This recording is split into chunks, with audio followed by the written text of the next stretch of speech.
गुढीपाडव्याच्या दिवशी इंदापुरात मानाच्या कावडीचा जल्लोष. 101 वर्षाची परंपरा जपणाऱ्या कावडींचा सहभाग. इंदापूर शहरात गुढीपाडव्याच्या दिवशी मानाचा कावडीचा भव्य सोहळा उत्साहात पार पडला. शहरातील विविध मानाच्या कावडींनी पारंपरिक पद्धतीने ग्रामप्रदक्षिणा घालत भाविकांचे लक्ष वेधून घेतले.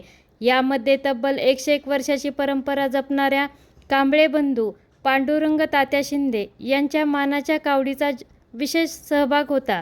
हलगीच्या निनादात आणि ढोल ताशांच्या गजरात हा सोहळा पार पडला. या कावड यात्रेचे शेकडो शंभूभक्त मोठ्या भक्तिभावाने सहभागी झाले होते.